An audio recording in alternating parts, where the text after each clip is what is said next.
Belajar Sekolah Sahabat bersama sahabat-sahabat Hope Channel Indonesia hanya di YouTube channel Diskusi Sekolah Sahabat. Jangan lupa subscribe dan nyalakan notifikasinya.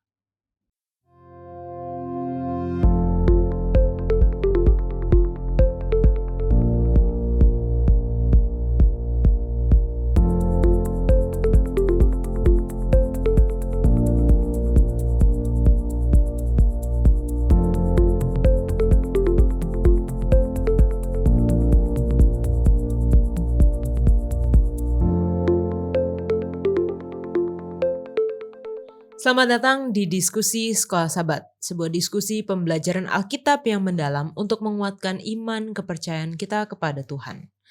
Senang sekali bisa kembali menemani sahabat-sahabat semua di pelajaran Sekolah Sahabat kita yang baru mengenai pekabaran 3 malaikat. Ini adalah pelajaran dari kuartal atau triwulan kedua tahun 2023 dan ini merupakan pelajaran yang sangat penting dalam kehidupan kita, kehidupan kekristenan kita masing-masing.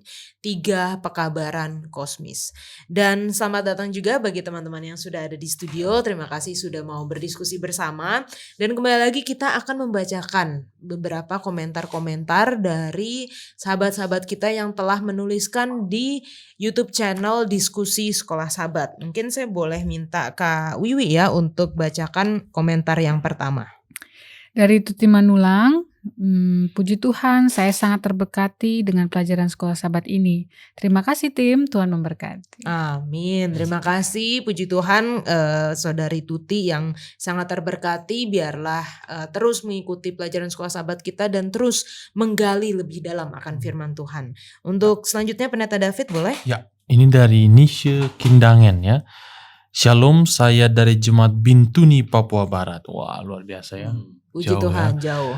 Saya setia mengikuti pembahasan Sekolah Sahabat di channel ini. Puji Tuhan. Puji Tuhan. Terima kasih bagi saudari atau Ibu Nisha yang sudah mengikuti dari Papua Barat. Kami mengirimkan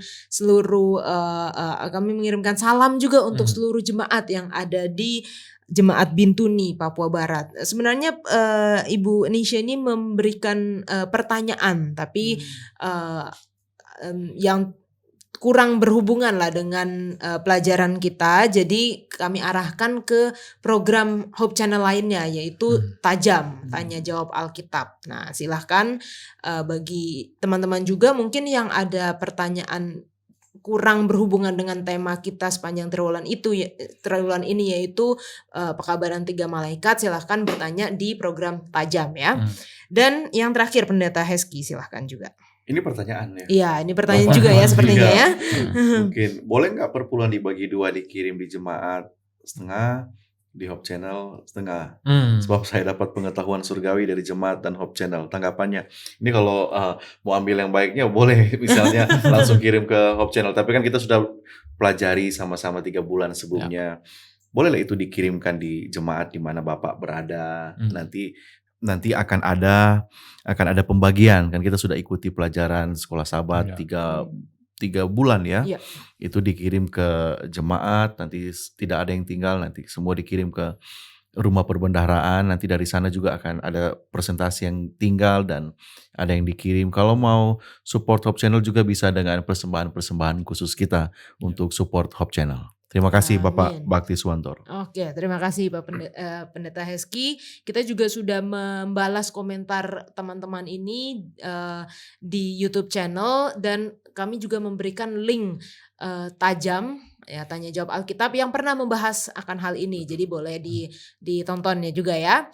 Nah, pekabaran 3 malaikat adalah pelajaran kita sepanjang 3 bulan ke depan, sepanjang 3 bulan ini. Dan kami kembali menawarkan buku Sekolah Sahabat seperti yang ada di tangan saya saat ini. Silahkan bagi sahabat-sahabat yang rindu untuk belajar bersama dengan kami, namun mungkin tidak memiliki akses atau sulit untuk mendapatkan buku ini.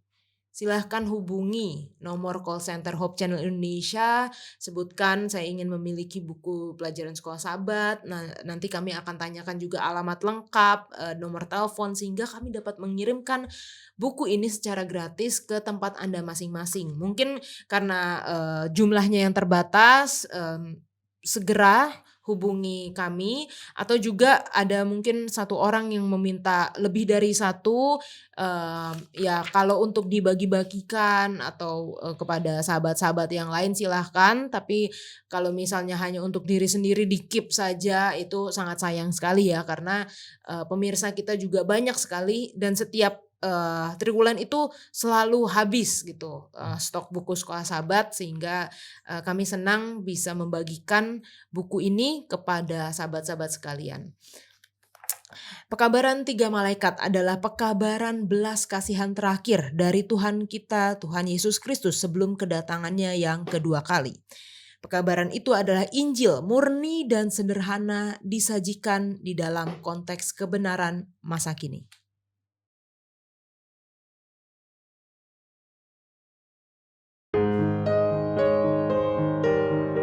Kalau ada yang pekabaran 3 malaikat itu pasti di Wahyu aja sih, cuman nggak tahu di mananya. Wahyu aja.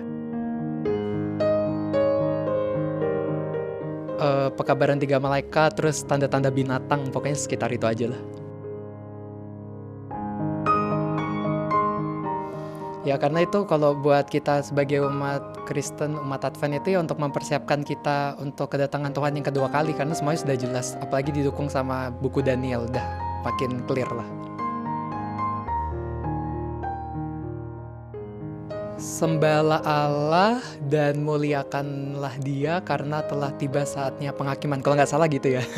Wahyu 14 ayat 7. Dan ia berseru dengan suara nyaring, takutlah akan Allah dan muliakanlah Dia karena telah tiba saatnya penghakimannya, dan sembahlah Dia yang telah menjadikan langit dan bumi dan laut dan semua mata air. Arti takut akan Allah, tunduk kepada segala perintahnya dan mengikuti kehendaknya. Tahun 1844 adalah penggenapan nubuatan 2300 petang dan pagi dalam Daniel 8 ayat 14, yang juga merupakan hari kekecewaan besar bagi umat Allah yang menunggu kedatangan. Namun Tuhan tidak meninggalkan dunia tanpa kesaksian tentang kebenarannya. Amos 3 ayat 7. Sungguh Tuhan Allah tidak berbuat sesuatu tanpa menyatakan keputusannya kepada hamba-hambanya, para nabi. Itulah sebabnya di tengah-tengah ideologi yang merusak, Tuhan membangkitkan sebuah pergerakan yang seiring waktu berubah menjadi gereja Masehi Advent hari ke-7 dan yang akan memberitakan kebenarannya di zaman terakhir kepada dunia. Pekabaran 3 malaikat. Pekabaran yang membuka mata akan pertentangan besar antara Kristus dan setan yang sudah terjadi dari mulanya, bahkan terus berlangsung sampai sekarang. Pekabaran yang mengajarkan bahwa kehidupan berasal dari kekuatan Tuhan Pencipta yang dalam 6 hari menciptakan kehidupan di bumi dan beristirahat pada hari ke-7. Pekabaran yang menegaskan bahwa Tuhan itu ada dan bahwa 10 perintah Allah tetap menjadi standar penghakiman utama Tuhan dan mengikat seluruh umat manusia. Pekabaran belas kasihan yang terakhir bagi umat manusia sebelum kedatangannya yang kedua kali.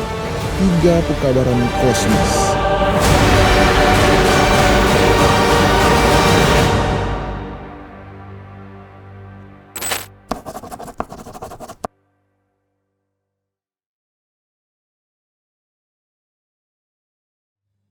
Pelajaran keempat dengan judul Takutlah akan Allah dan muliakanlah Dia.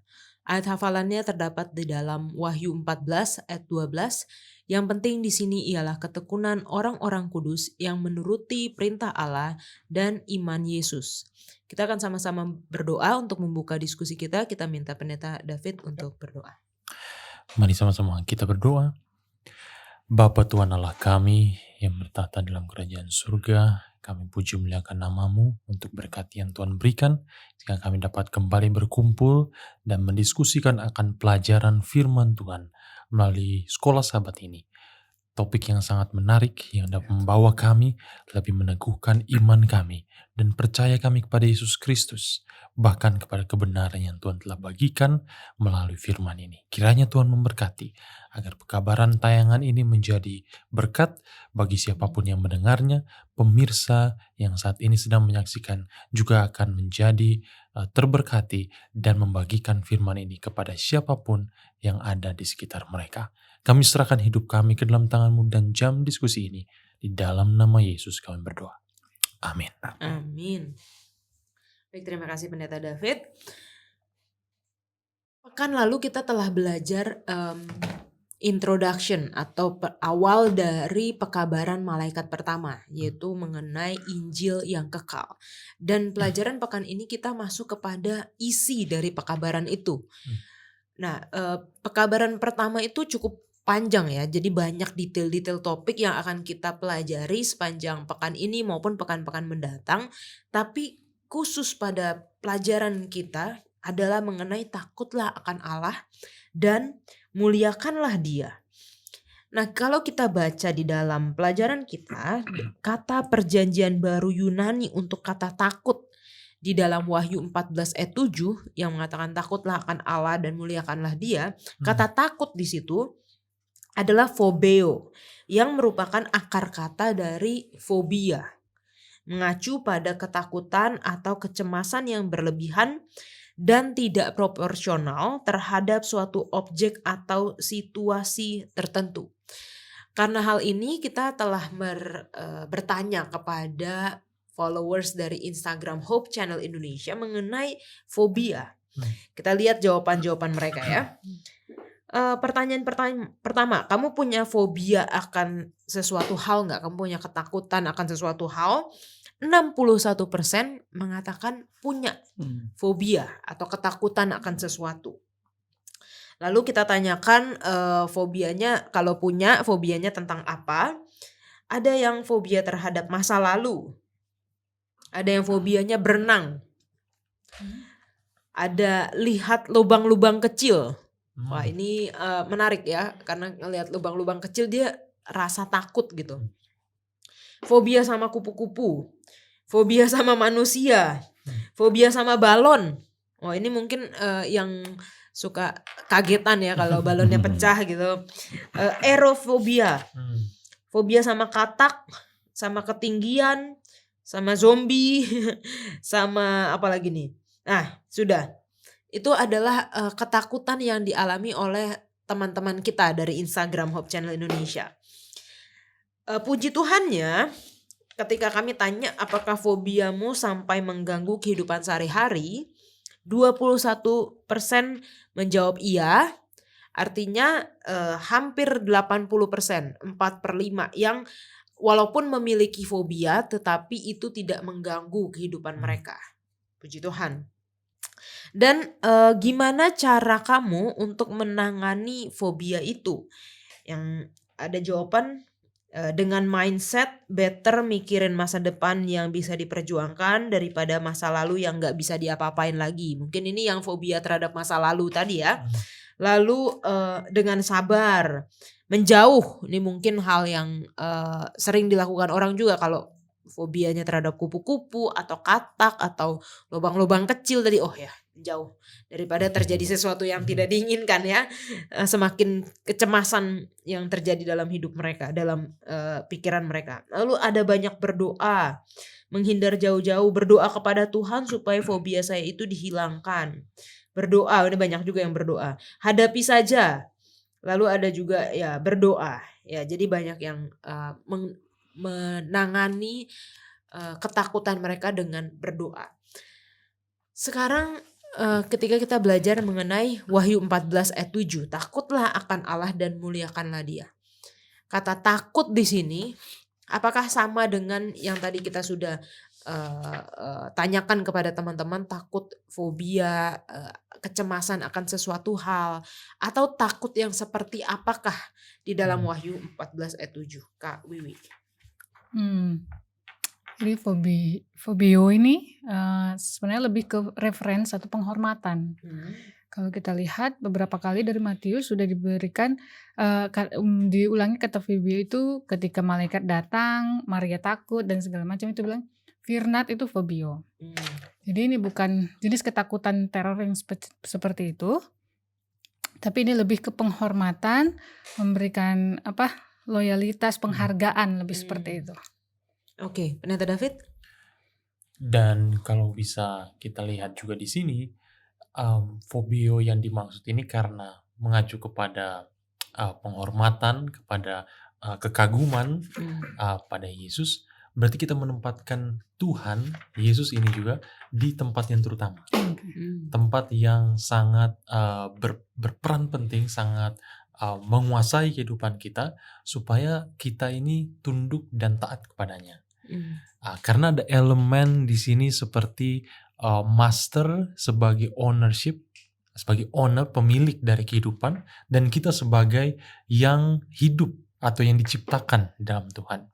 Jadi takut akan Tuhan ini adalah pesan atau pekabaran malaikat yang pertama untuk menandakan bahwa kita ini milik Tuhan, bahwa kita ini memang dipunyai olehnya, kita empunya, Tuhan adalah empunya kita. Dan apa yang di sini juga dikatakan, ketika kita tunduk dan taat kepada Tuhan, pada akhirnya kita menjadi memprioritaskan Tuhan dalam kehidupan kita.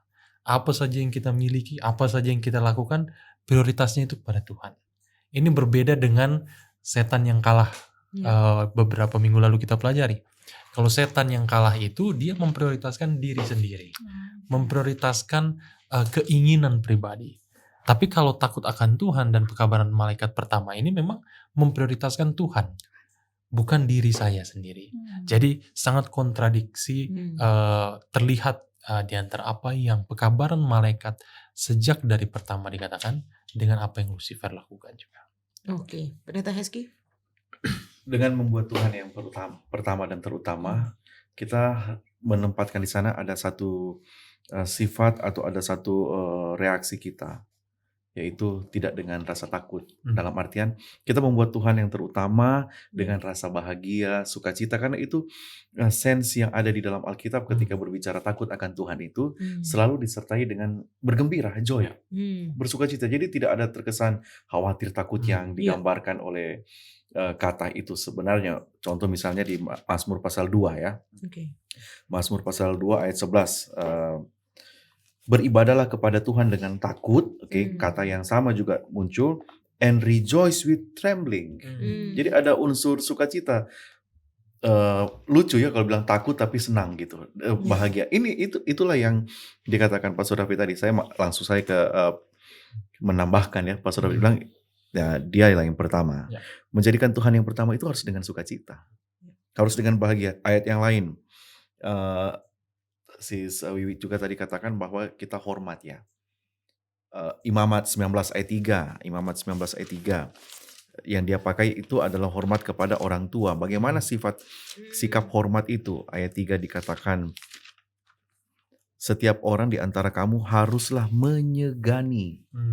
Kata yang dipakai di sana fear, tapi menyegani ibunya dan ayahnya dan memelihara hari-hari Sabatku. Akulah Tuhan Allahmu. Jadi menyegani kata yang bagus ya diterjemahkan oleh penerjemah ini. Kemudian Amsal 15 ayatnya yang ke-18. Amsal 15 ayat 18 dia katakan seperti ini. Amsal 15 ayat yang ke-16.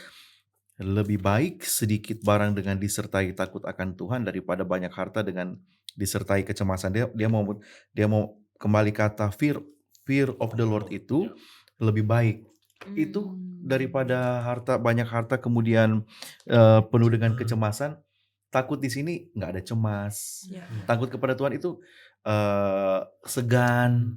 Takut kepada Tuhan itu sukacita, dengan senang hati ketika kita mengatakan takut kepada Tuhan. Jadi mungkin jangan keliru ketika mengatakan takutlah akan Tuhan ini dengan konotasi yang negatif.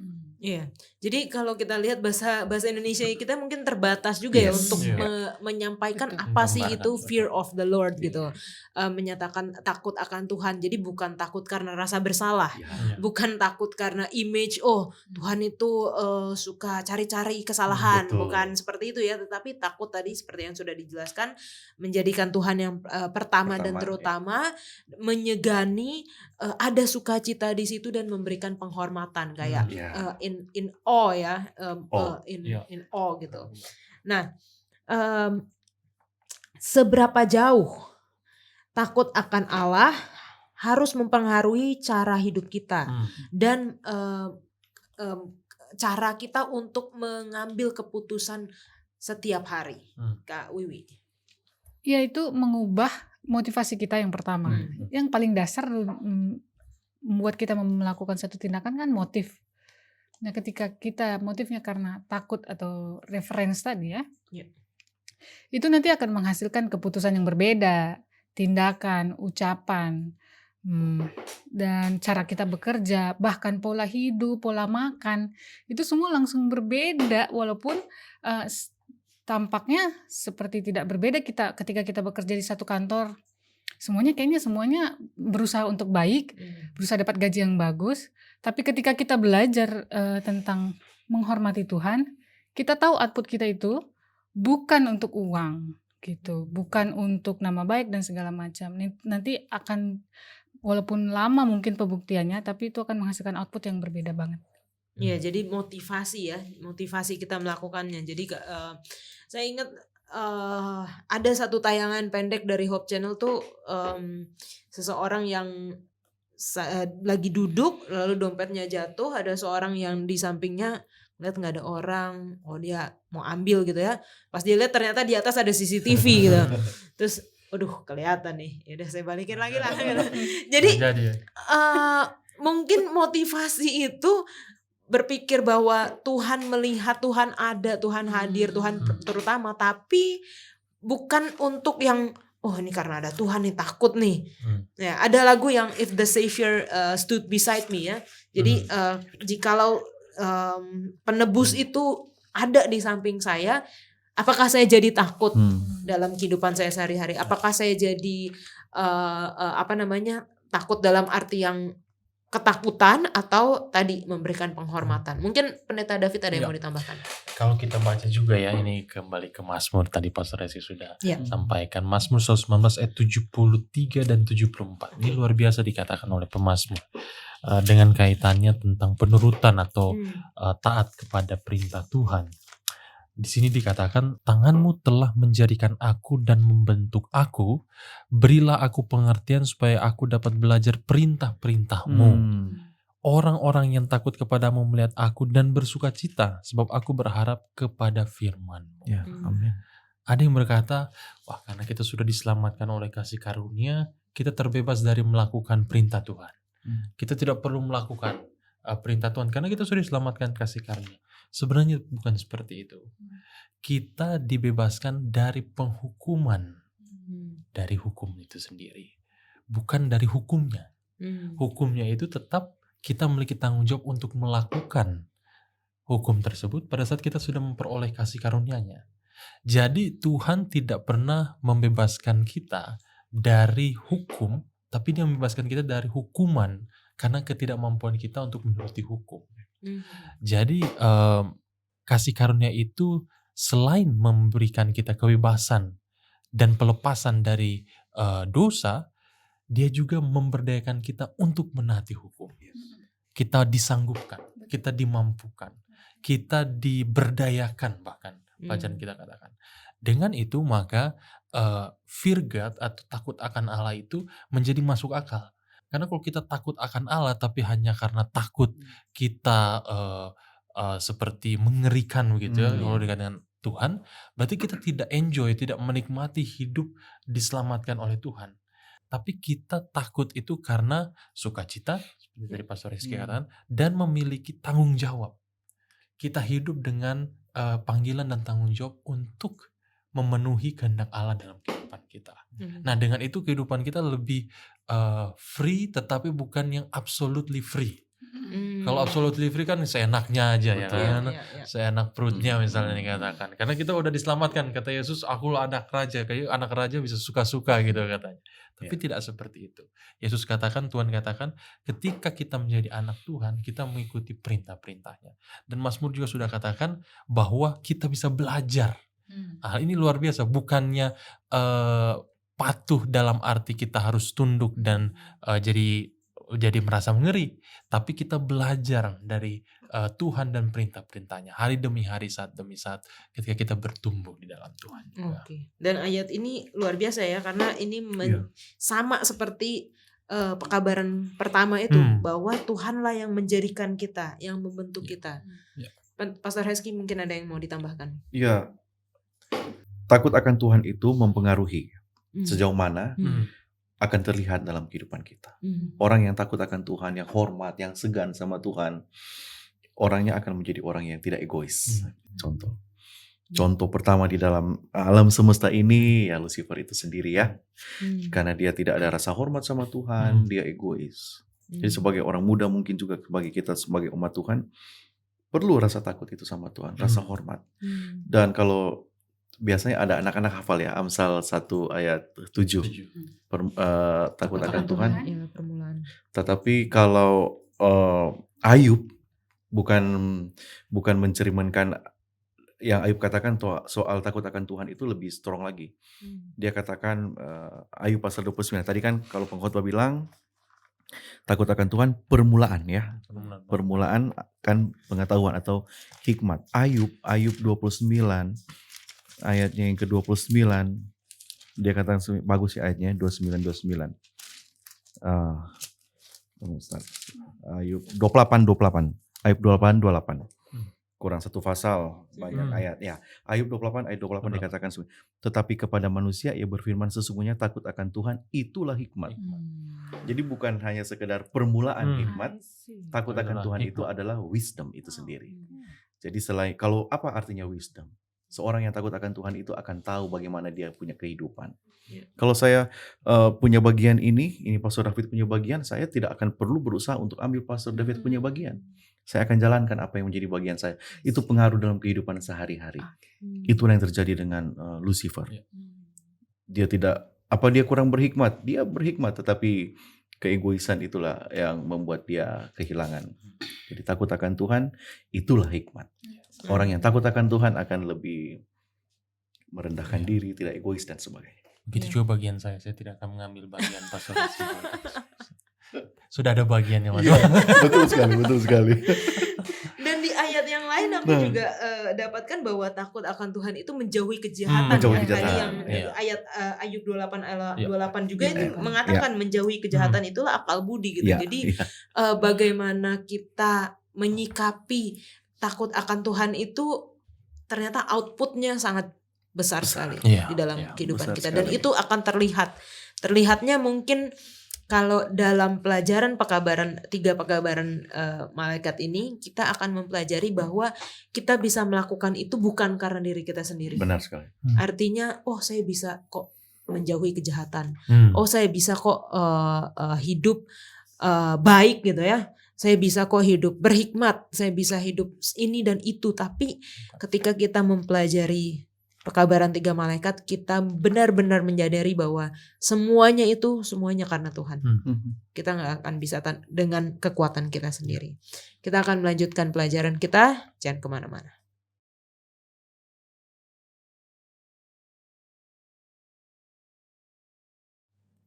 Pengkhotbah 12 ayat 13 dan 14.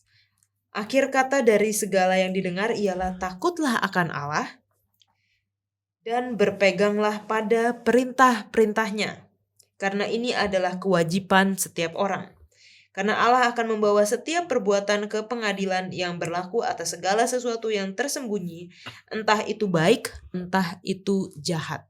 Ayat ini menghubungkan antara takut akan Allah dengan menuruti perintah-perintahnya. Tadi juga sudah disebutkan oleh Pendeta David bahwa kita memang dibebaskan dari penghukuman, tetapi bukan dari hukum itu sendiri.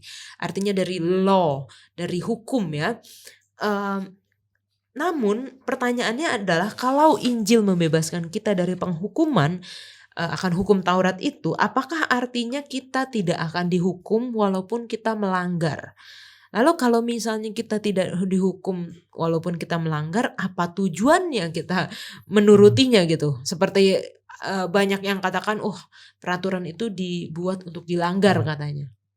Pendeta David. Kasih karunia memang cuma-cuma ya. Salvation is free for all, gratis kalau bisa dikatakan. Tapi bukan berarti kasih karunia itu murahan. Ya. Nah ini yang perlu kita maknai. Karena banyak orang mungkin berpikir karena Tuhan sudah melakukan pengorbanan, penebusan itu, kita bebas dari hukuman dosa. Oleh sebab itu kita tidak perlu melakukan apa-apa. Nah itu kembali tadi, bahwa kita jangan sampai ketika sudah menerima kasih karunia Tuhan ini, penebusan ini, kita menjadi kalau istilahnya take it for granted.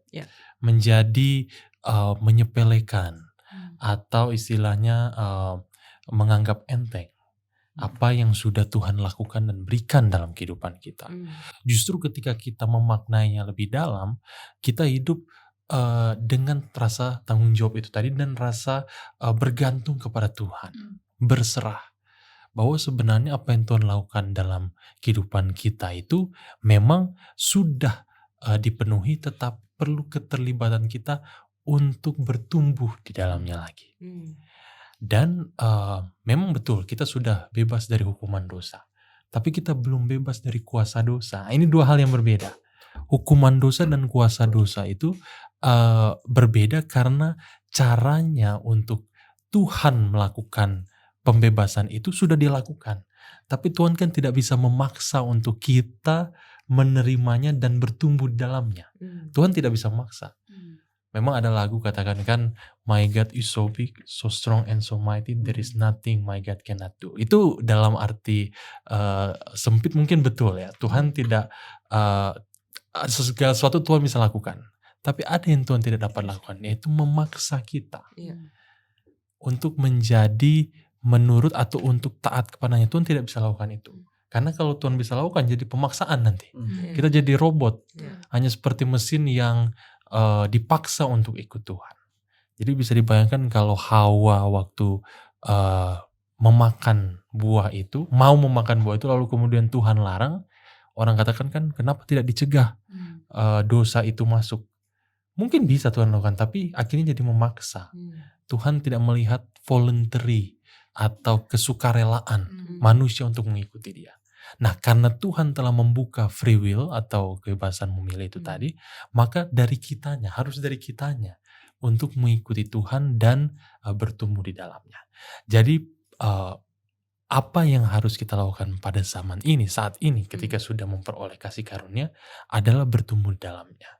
Dan senantiasa mengikuti perintah-perintahnya, tentu bukan dengan kekuatan kita. Karena kembali pesan dari pekabaran malaikat yang pertama ini sudah jelas. Fear God, takutlah akan Allah. Dan itu sudah menggarisbawahi ketidakmampuan kita untuk melakukan perintah Tuhan. Atau bahkan untuk memenuhi kehendak Tuhan. Karena memang kita manusia biasa. Tapi kan kita ada di pertentangan antara yang baik dan yang jahat. Sekarang mana yang kita mau pilih? Apakah kita mau bersanding dengan Tuhan yang sudah menang? Atau kembali lagi kita lebih mengikuti sisi yang sudah kalah, yaitu setan. Nah ini tetap pertarungan battle-nya di kita itu tetap ada. Meskipun secara universal Tuhan sudah memenangkan pertarungan itu. Tapi kembali ke diri kita. Kalau kita memilih Tuhan, maka kita akan menang. Amin. Thank you Pendeta. Kak Wiwi ada yang mau ditambahkan? Ya roh itu memerdekakan kan sifatnya. Itu harus jadi catatan kita. Mungkin beberapa orang menganggap tuntutan Tuhan itu justru beban. Yang Tuhan mau ubah tuh mindset. Bebannya tuntutannya tetap ada, tapi itu Iya. udah bukan beban.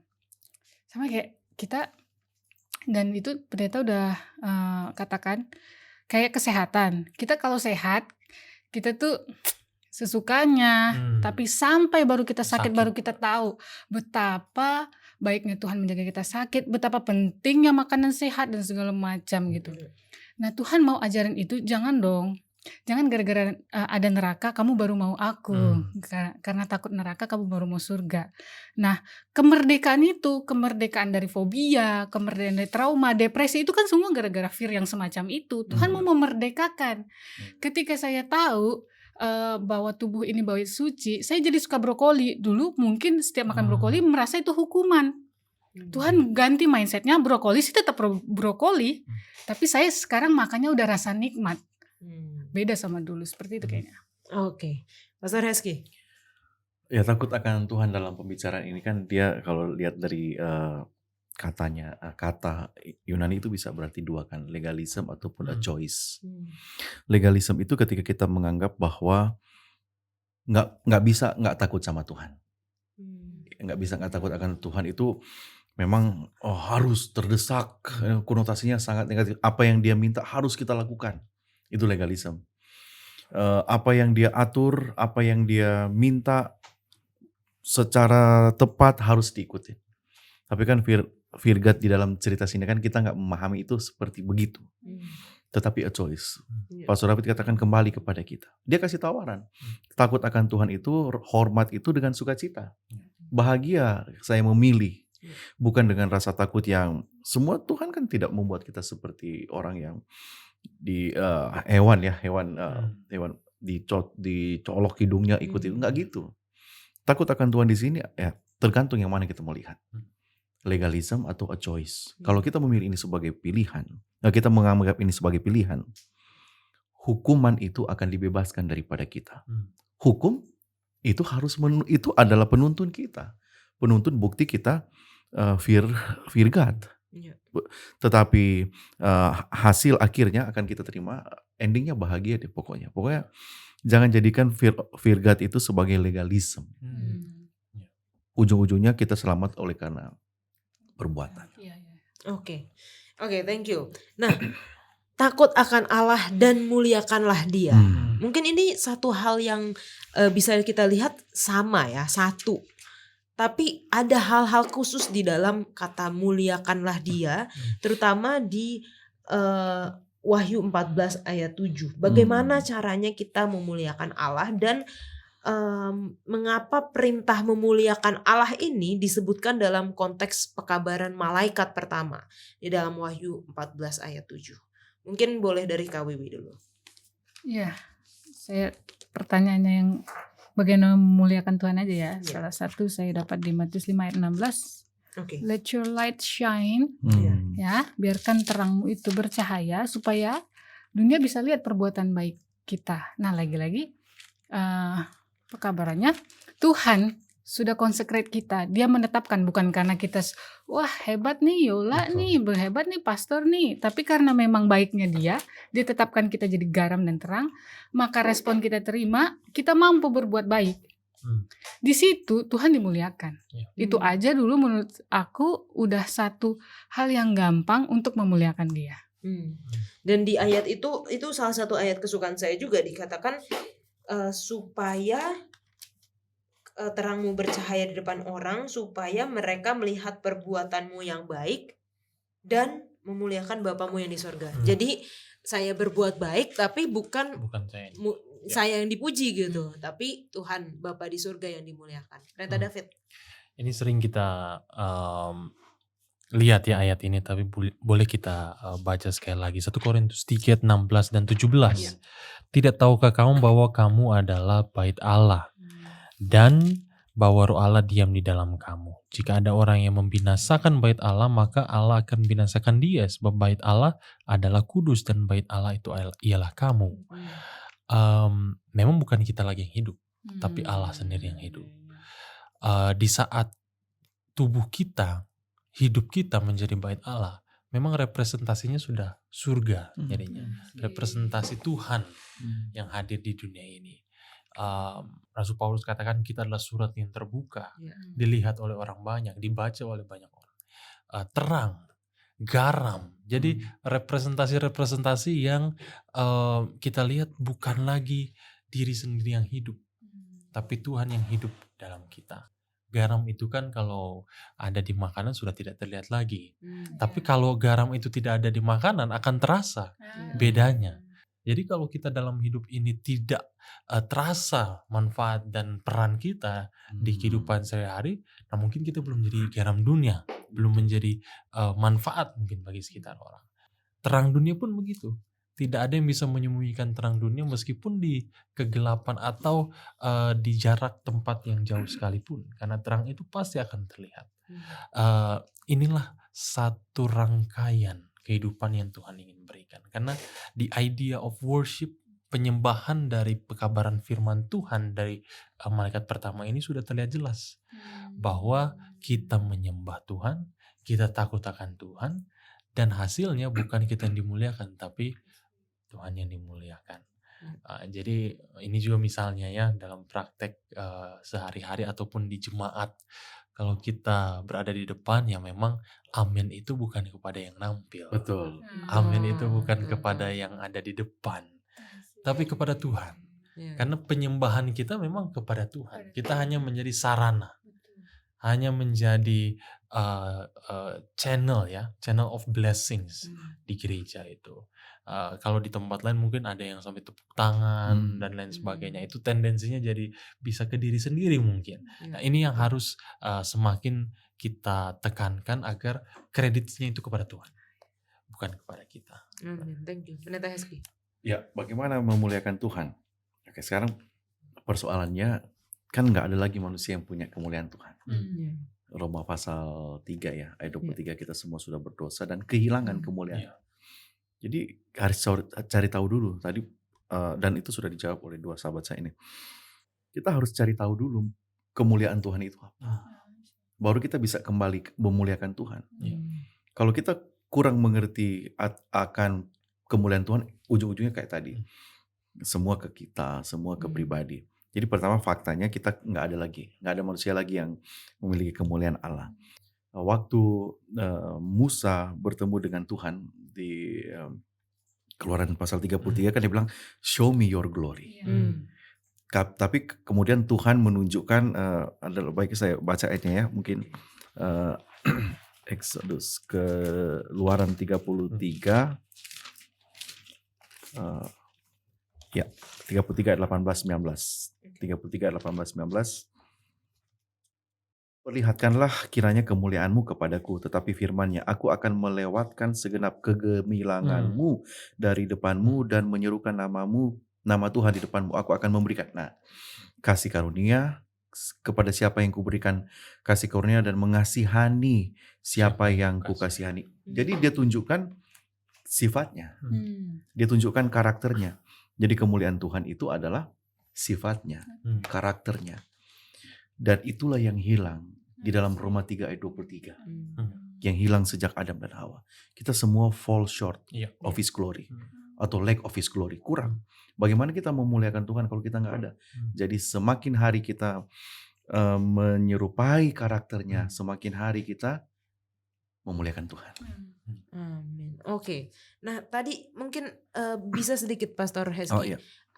Kenapa dia disandingkan takut akan Allah dan muliakanlah Dia? Memang dia berhubungan sih, sangat berhubungan. Tapi seperti apa hubungannya pendeta? Ya, bukti kita hormat sama Tuhan itu secara sederhana penurutan.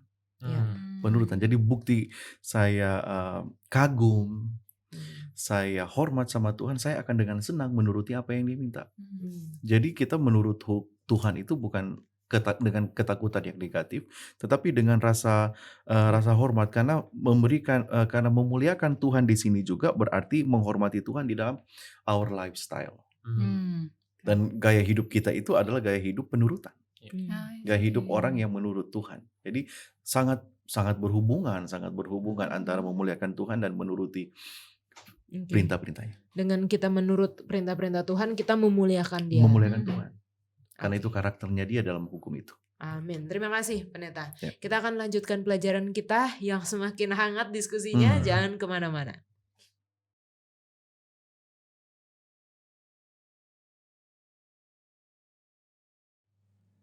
isi dari pekabaran malaikat yang pertama. Berada dalam Wahyu 14 ayat 7. Takutlah akan Allah dan muliakanlah Dia karena telah tiba saat penghakimannya. Kita akan belajar mengenai saat penghakiman di pelajaran selanjutnya, tapi mungkin kita bisa bahas dulu secara sedikit di sini, sekilas saja. Apa hubungan antara takut akan Allah dan muliakanlah Dia dengan saat penghakimannya? Kak Wiwi, boleh. Ya. Sebelumnya Wahyu 14 ini kan sebenarnya dimulai dari ayat 1. Ya. Saya ngelihat dari sini aja ya. Mungkin nanti pastor bisa nambahkan bahwa ayat 6 ini yang Tuhan harapkan adalah di tuayannya itu yang berikutnya, ayat berikutnya, dan di Wahyu 14 ayat 1 sampai 5 itu adalah orang-orang yang mengikuti anak domba itu kemanapun dia pergi. Which is menurut dong, ngikut dong. Tuhan kemana dia kemana. Dan Tuhan perlu melakukan penghakiman bukan penghukuman supaya ke-reveal, kebukti. Dia sebenarnya juga rindu mau menunjukkan umatnya gitu. Karena dia sangat bangga juga buat orang-orang yang takut dan menuruti dia. Jadi itu sangat berkorelasi tentunya. Karena cita-citanya saat ini mau menunjukkan kepada Lucifer yang mendakwa dia, gak ada yang sanggup nurutin kamu. Perintahmu itu kan berat. Perintahmu mah ngaco, gak bisa diturutin. Nah, dia menunggu saat ini penghakiman itu supaya saya mau buktikan. Nih, ada sekelompok orang yang sanggup melakukan itu. Gitu. Sanggupnya bukan diri sendiri ya, kembali lagi ya. Ya, merespon panggilan itu. Oke, Pendeta David. Ya. Di era yang bahkan pelajaran kita katakan ya tentang konsumerisme dan juga materialisme, ini kan seringkali ditekankan atau dipromosikan tentang hal-hal yang memuaskan diri sendiri. Bahkan ini bisa menjadi belenggu dan tirani. Ini luar biasa bahasa dari author kita ya, Mark Finley. Menjadi tirani yang menyempitkan pemikiran kita. Nah, jadi tadi yang Kak Wiwi sampaikan, ketika kita berada di penghakiman nanti, worship, penyembahan, takut akan Allah dan muliakanlah Dia ini menjadi kabar baik karena sekali lagi kita tidak dikalahkan hanya karena mindset kita yang disempitkan.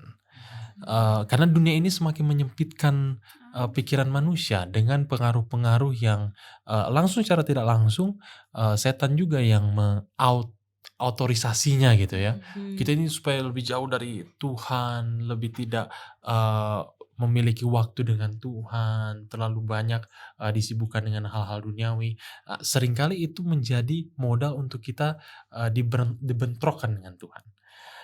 Karena ibadah kita bukan seputar diri kita sendiri, tapi karena tentang Tuhan, maka penghakiman itu justru bukan lagi jadi ujian, wah yang menakutkan gitu, waduh saya gak belajar, saya ini gak siap ini, tapi sudah dihidupkan, sudah menjadi gaya hidup. Dan ketika kita berdiri di sana itu hanya konfirmasi dengan apa yang sudah selama ini kita lakukan. Kadang kan orang berpikir, wah kita gak belajar, kita gak siap untuk ujian, karena memang tidak dijalani pembelajaran itu sampai akhirnya datang penghakiman atau ujian, tesnya itu datang dan kemudian tidak siap. Tapi karena kita sudah hidupkan ini hari demi hari, termasuk kabaran dari malaikat ini, maka penghakiman itu jadi bukan lagi hal yang menakutkan, tapi justru hal yang kita tunggu-tunggu. Justru supaya kita semakin lebih cepat, semakin dekat dengan Tuhan. Dan akhirnya kita dikonfirmasi untuk selamat di dalam Tuhan. Amin. Ketika kita berada di pihak yang menang ya. Pihak yang menang. Kita menunggu-nunggu penghakiman itu. Gitu. Bahkan dikatakan pemenang ini tidak sekadar winner atau victor, tapi overcomer. Kita overcome temptations, challenges, semua tantangan yang Tuhan berikan atau Tuhan izinkan terjadi dalam kehidupan kita ini, untuk nanti kemudian disampaikan, wah dia dapat menang, dia dapat melalui ini semua dengan pertolongan Tuhan. Amin. Nah, kita kembali lagi ditekankan dalam pekabaran 3 malaikat ini bahwa kita bisa overcome, kita bisa melewati semuanya itu bukan dengan diri kita sendiri. Ayat hafalan kita mengatakan Yang penting di sini ialah ketekunan orang-orang kudus Hmm. yang menuruti perintah Allah dan iman Yesus, faith of Jesus Iya. kalau dalam bahasa Inggrisnya ya. Apa maksud faith of Jesus atau iman Yesus ini, Pendeta Heski? Menarik ya ketika berbicara iman Yesus, faith of Jesus. Itu bisa berarti iman Yesus, iman percaya dia, atau beriman di dalam dia.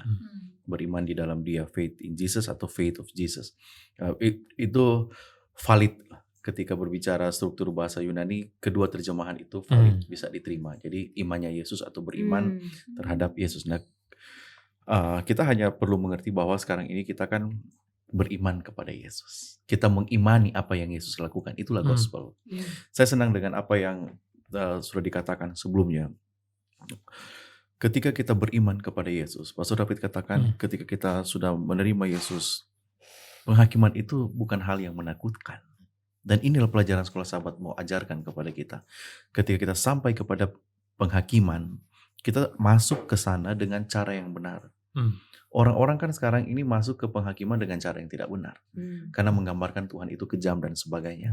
Tapi kalau kita memiliki iman kepada Yesus, atau imannya yang beriman kepada apa yang dia sudah lakukan, dia sudah lahir, mati, berkorban untuk kita, dia bangkit, dia naik ke surga, dia berjanji akan datang kembali.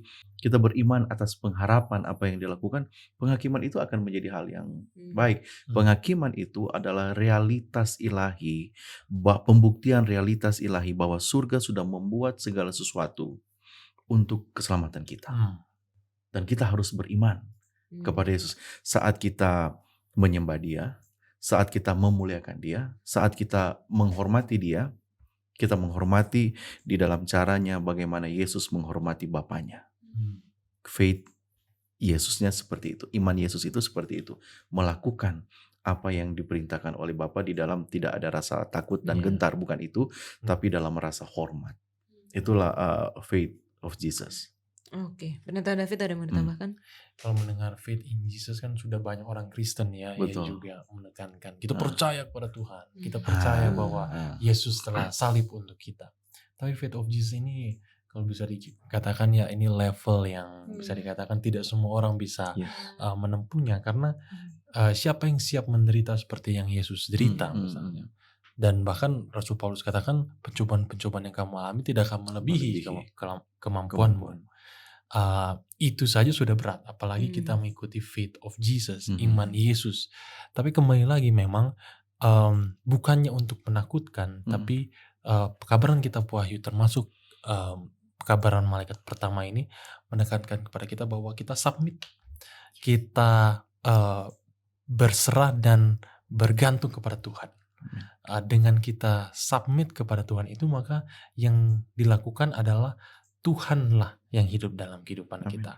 Tuhanlah yang kemudian berkarya dalam setiap langkah kehidupan kita. Dengan itu pilihan-pilihan hidup kita dari yang kecil sampai yang besar. Dari mau pakai baju apa hari ini sampai misalnya memilih pasangan hidup. Hal yang besar tentunya. Atau pekerjaan. Itu semua Tuhan yang akan tentukan bagi kita. Tuhan yang akan bekerja dan berkarya dalam kehidupan kita. Sehingga kehidupan ini juga pada akhirnya memuliakan Tuhan. Kehidupan saya memuliakan Tuhan dan bukan untuk diri sendiri. Oke. Nah, dengan semua janji kemenangan akan dosa, bahkan di awal pelajaran sudah ditekankan bahwa Yesus menang, iblis kalah. Tapi tentunya dalam kehidupan kita sehari-hari kita masih sering ya yang namanya jatuh dalam dosa, masih kalah. Nah, bagaimana kita memastikan bahwa kita terus menjadi pemenang? Artinya grafiknya walaupun ada turun, ada jatuhnya, tapi tetap naik gitu ya. Tetap naik ke atas, tetap bertumbuh tadi yang Pendeta David sudah katakan. Dan terutama dalam hal takut akan Allah dan bagaimana memuliakan Dia. Kak Wiwi. Ya, saya suka baca di Ibrani 12 ayat 2. Dikatakan look unto him. Pandang. Karena memang lagi-lagi kalau kita berusaha pasti gagal. Cuman kita disuruh pandang. Bagaimana cara memandang? Christ katakan, pikirkan tentang Yesus, penebusan, kematiannya sejam sehari. Lama-lama gak terasa. Yang tadinya kedagingan begitu tidak bisa dikontrol, itu memang seperti abstrak dan kayaknya nggak mungkin ya cara mandang Yesus sekarang gimana. Kita juga punya iman itu dari berdasarkan apa yang tertulis, artinya baca Alkitab lagi. Iya. Nah, mungkin soal grafik, takutnya nanti kita terpatri sama grafik, padahal ada orang-orang yang bisa diselamatkan di ujung doang, walaupun kita nggak bisa bikin pattern seperti itu. Cara paling aman, look unto him, apapun itu. Walaupun misalnya jatuh lagi, kata Paulus kan, I die daily. Mati tiap hari, makanya tiap pagi baca Alkitab. Besok soalnya lupa lagi gitu. Tapi paling aman tuh look unto him, terus pandang Kristus. Kalaupun salah, ulang lagi, lihat lagi Kristus, bangkit lagi. Amin. Nata David? Kalau kita ingin secara prakteknya juga ya, bagaimana menang seperti Yesus. Memang kita menang hanya karena Yesus sudah menang. Kita tidak bisa memenangkan pertarungan sendiri karena pertarungan ini juga bukan milik kita, ini pertarungan milik Tuhan. Kita hanya terlibat di dalam arena ini dan Tuhan mau kita menang bersama dengannya. Jadi sekali lagi ya, seperti yang tadi Kawi Pastor Reski juga sudah katakan, memang kita sepenuhnya total komitmen penyerahan kepada Tuhan, total surrender kepada Tuhan. Justru pekabaran kosmis atau pekabaran 3 malaikat ini semakin menekankan itu, bahwa kita memang hanya mampu untuk bergantung dan bersandar kepada Tuhan. Seringkali kan sebagai orang muda atau sebagai yang aktif di jemaat, kita mau menunjukkan diri gitu. Unjuk gigi katanya ya. Padahal giginya belum tentu juga enak dilihat begitu kan. Tapi ketika kita menunjukkan diri, kiranya Tuhan yang ditonjolkan, Tuhan yang dimuliakan. Dan pada akhirnya jemaat itu menjadi tempat bukan mereka yang ingin tampil, tapi mereka ingin berkorban. Mereka yang ingin melayani, mereka yang ingin Tuhan berhidup di dalam kehidupannya. Dan jemaat atau gereja itu menjadi jemaat yang influence, center of influence, pengaruh yang nyata di tengah-tengah masyarakat. Oke, Nata Heski? Ya, salah satu bukti faith of Jesus itu adalah kita mempercayai dia. Apa yang sudah dia lakukan itu berkhasiat. Bukan hanya sekedar obat ya, tapi sangat powerful. Ibrani pasal 7 ayatnya yang ke-23 misalnya, 22 mulai. Demikian pula Yesus adalah jaminan dari suatu perjanjian yang lebih kuat. Dan dalam jumlah yang besar mereka telah menjadi imam karena mereka dicegah oleh maut untuk tetap menjabat imam. Cerita tentang Melkisedek dan sebelumnya. Ayat 24, tetapi karena ia tetap selama-lamanya, imamatnya tidak dapat beralih kepada orang lain, karena dia melakukan pekerjaannya. 25, karena itu ia sanggup juga menyelamatkan dengan sempurna semua orang yang oleh dia datang kepada Allah. Sebab ia hidup senantiasa untuk menjadi pengantara mereka. Sempurna. Sempurna berarti lengkap, penuh, total. Ketika kita merasa kita akan gagal, kita akan jatuh, pergi kepada dia yang sanggup menyelamatkan. Jangan pernah menganggap diri kita bisa mampu. Hanya dengan berharap dan bersandar kepada Tuhan. Itulah bukti kita takut akan Tuhan, muliakan dia di dalam iman kepada Yesus. Dan jangan anggap diri kita terlalu nggak bisa di save ya, nggak bisa diselamatkan ya. Itu bisikan muslihat iblis. Oke. Terakhir mungkin Pendeta Heski, ini adalah pekabaran yang kita harus, kalau pekan lalu kita pelajari, kita adalah malaikat yang membawa pekabaran ini. Kan pekabaran takut akan Allah dan muliakanlah dia. Dan bagaimana ketika kita sudah menghidupkan takut akan Allah dan muliakanlah dia, bagaimana kita mengabarkan kepada orang lain mengenai pekabaran yang sangat penting ini? Hidupkan, kita akan menghidupkan pekabaran itu sendiri. Karena kita sebagai ambasador dalam pelajaran Sekolah Sahabat ini katakan, kita adalah ambasador, wakilnya Tuhan, mengabarkan dunia. Karena ambasador kita kan di pelajaran sebelumnya. Nah, ketika pekabaran muliakanlah Tuhan ini muncul, itu sebenarnya adalah undangan yang datang dari inisiasi ilahi. Bukan hanya kepada kita bukan hanya kepada dunia yang mau diamarkan, tetapi bagi kita. Jadi undangan ilahi untuk semua yang ada di setiap suku, bahasa, kaum, dan bahasa. Jadi sebenarnya ini adalah keuntungan bagi alam semesta, bagi kita. Bukan hanya sebagai, pekabaran ini untuk mereka, pekabaran ini untuk mereka. Enggak, ada peran kita di sana, ambasador. Ketika kita menyadari bahwa ini penting untuk dunia, ini penting juga bagi kita karena kita masih ada di dalam dunia yang perlu untuk diamarkan. Sama di pertemuan sebelumnya ya, Pastor David sudah katakan, jangan-jangan kita tidak pasti dengan keselamatan kita. Bisa jadi hilang dan sebagainya. Itulah sebabnya pekabaran 3 malaikat ini di bagian pendalaman kalau tidak salah hari Jumat ya. Oleh karena itu, panggilan takutlah akan Allah adalah undangan ilahi yang positif untuk memihak Allah dalam konflik yang terjadi secara besar ini, untuk berdiri di hadapan hadiratnya yang paling mulia, dipenuhi dengan sukacita dalam persekutuan kekal dengannya. Unsur yang saya mau tekankan, ya, kita harus senang untuk takut hormat sama Tuhan. Bayangkan kalau Tiffany tidak senang menurut bapak, bapaknya nggak enak gitu pasti. Ya kan, bagaimana ya kalau anak-anak kita dengan gembira menuruti apa yang kita minta, Tuhan pun akan tersenyum. Tuhan tersenyum, ada banyak cerita dalam Alkitab, Tuhan itu tersenyum saat kita menuruti apa yang Dia minta. Tapi penghakiman itu tetap akan berjalan, dan penghakiman itu sementara berlangsung sekarang. Kita akan mungkin belajar pada pertemuan-pertemuan berikutnya. Iya, betul sekali. Oke, terima kasih Pendeta David, Pendeta Hezky, dan juga Kak Wiwi sudah berdiskusi bersama. Dan kembali lagi kita akan masuk di dalam sesi tanya jawab bagi saudara-saudara yang mungkin masih memiliki pertanyaan mengenai topik ini. Silahkan tulis di dalam komentar YouTube channel Diskusi Sekolah Sahabat, dan kita akan menjawabnya di episode-episode selanjutnya. Oke, saat ini kita ada di dalam sesi tanya jawab dan sudah ada pertanyaan-pertanyaan yang masuk melalui YouTube channel Diskusi Sekolah Sahabat, dan kita akan membahasnya bersama dengan Pendeta Wilson. Dari saudara atau Bapak Willis Sui, pertanyaannya seperti ini. Yesus turun ke dunia untuk mati dan bangkit menebus dosa manusia. Bila di sorga nanti, adakah jaminan bahwa dosa tidak timbul lagi? Sebab kebebasan memilih masih ada untuk malaikat dan manusia. Bagaimana Pendeta? Jadi mungkin untuk membahas ini kita perlu memahami apa itu dosa, ya kan? Dan kalau apakah ada jaminan yang kita bisa katakan Alkitab bahwa dosa ini tidak akan muncul lagi? Banyak orang mengatakan apa yang dicantumkan di dalam Nahum 1 ayat 9 adalah janji Allah ini. Katakan Nahum 1 ayat 9, apakah maksudmu menentang Tuhan? Ia akan menghabisi sama sekali. Kesengsaraan tidak akan timbul 2 kali. Atau kalau di dalam mungkin dalam bahasa Inggrisnya mengatakan tidak akan timbul lagi. Jadi jaminan di sini. Nah, tapi perlu dijabarkan lebih lanjut lagi. Bagaimanakah caranya? Bagaimanakah mungkin bahwa kesengsaraan ini atau dosa ini tidak akan muncul lagi? Iya. Nah, untuk mengetahuinya kita mungkin perlu memahami sebenarnya bagaimana sih dosa itu muncul dan apakah dosa itu.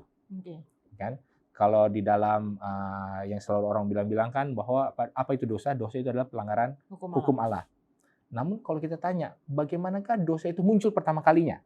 Sehingga kalau kita memahami bagaimana dosa itu muncul pertama kalinya, kita juga bisa memahami bagaimanakah bisa menjadi mungkin dosa itu tidak akan muncul kedua kalinya. Ya. Nah, kita lihat bahwa kita mengetahui bahwa Lucifer atau setan inilah yang menjadi awal mula dosa. Kita lihat mungkin di dalam ayatnya di dalam Yehezkiel ya. Yehezkiel 28, Yehezkiel ayat yang ke-28, pasal yang ke-28, mulai ayatnya yang ke-13. Jadi kalau kita baca, mungkin kita tidak baca di dalam ayat 12, itu menggambarkan bahwa menggambarkan siapakah makhluk ini ya. Engkau adalah mungkin dalam ayat yang ke-12 gambar dari kesempurnaan. Engkau penuh hikmat dan maha indah. Engkau ada di Taman Eden dengan segala batu permata, ya disebutkan permata-permatanya. Lalu kemudian kuberikan tempatmu dekat kerup yang berjaga. Ayat 15, engkau tak bercela di dalam tingkah lakumu. Jadi ini adalah suatu makhluk yang sempurna.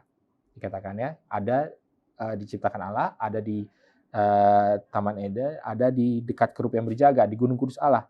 Tidak bercela di dalam tingkah lakumu sampai kapan? Sejak hari penciptaanmu sampai terdapat kecurangan padamu. Nah, jadi kan di dalam dunia yang sempurna ini, oleh makhluk yang luar biasa mulia ini, awalnya kan baik-baik saja, tetapi engkau tak bercela dalam tingkah lakumu sampai tidak dapat kecurangan padamu. Nah, kecurangan seperti apa ini?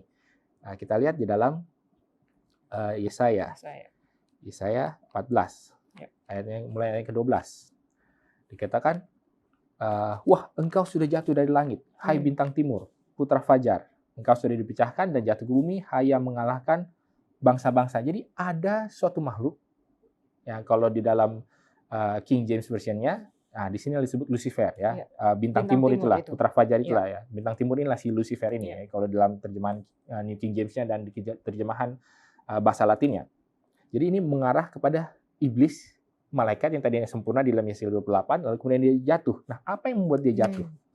Engkau yang tadinya berkata dalam hatimu, aku hendak naik ke langit, aku hendak mendirikan tahtaku mengatasi bintang-bintang Allah, dan aku hendak duduk di atas bukit pertemuan jauh di sebelah utara.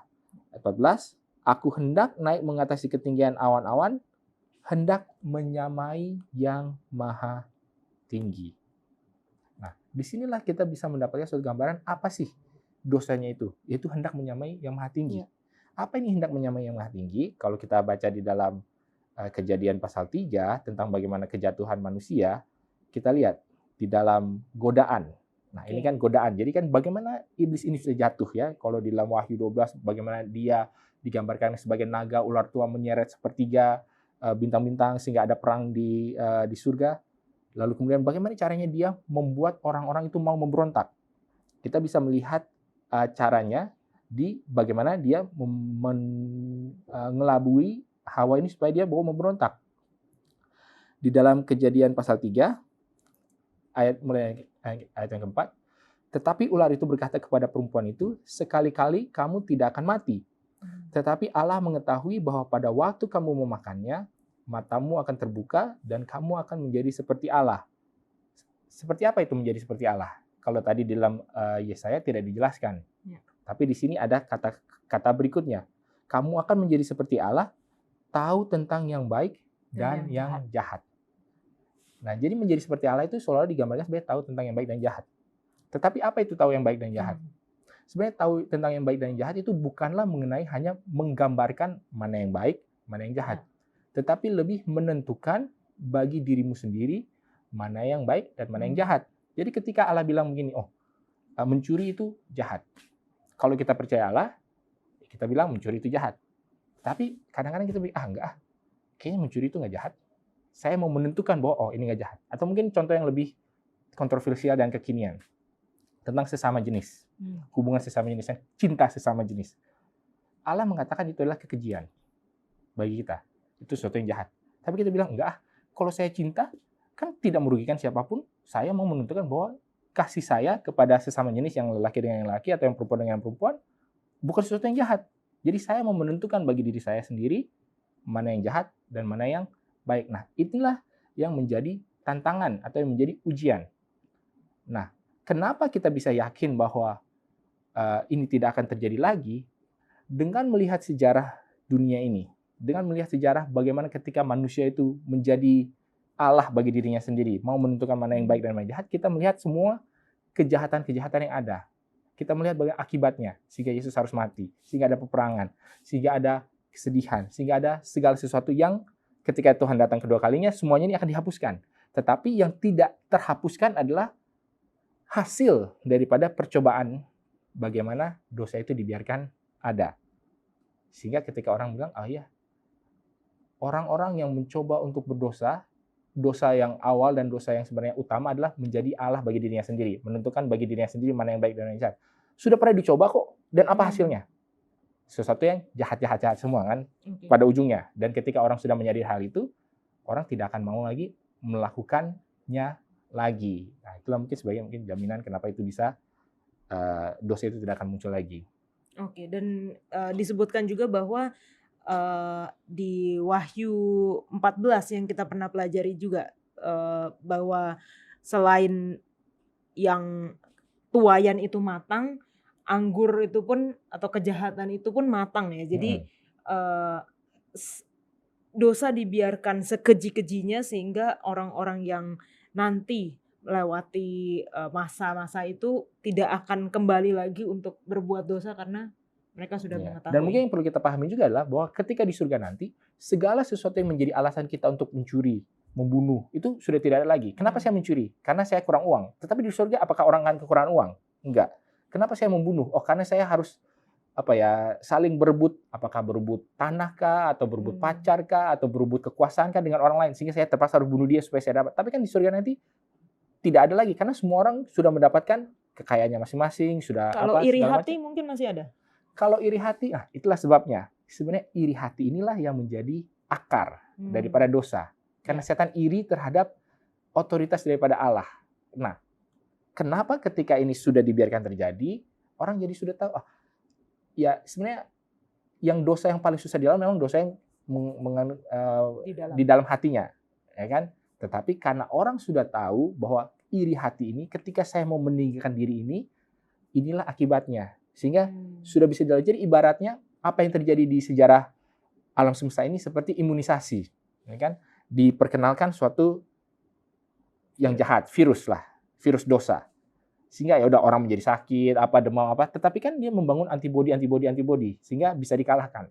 Sehingga ketika itu sudah dikalahkan, ketika datang lagi virus berikutnya di masa depan, antibodi ini udah siap untuk mengalahkan. Nah, itulah juga yang sebenarnya konsep yang juga mungkin bisa membuat kita menyadari, orang sudah tahu bagaimana cara mengalahkan dosa, mengalahkan diri ini sendiri, atau sudah mengetahui akibatnya kalau diri ini tidak dikalahkan. Sehingga, saya lebih baik memilih untuk tidak berdosa lagi. Jadi mungkin seperti itu. Oke, thank you jawabannya Pak Pendeta. Kita akan sama-sama belajar lagi di pelajaran kita sepanjang triwulan ini. Dan bagi teman-teman yang memiliki pertanyaan, silahkan taruh di YouTube channel atau komentar YouTube channel Diskusi Sekolah Sahabat, dan kita akan membahasnya di episode-episode selanjutnya. Kita kembali ke studio.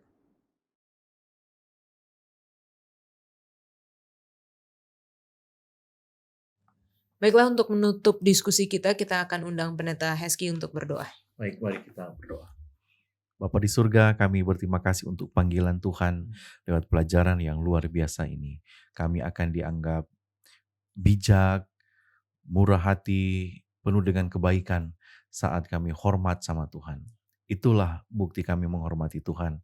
Dan kami akan menjadi anak-anak yang dengan setia, dengan bahagia, dengan sukacita, menyegani Tuhan dan menuruti apa yang Tuhan kehendaki bagi kami.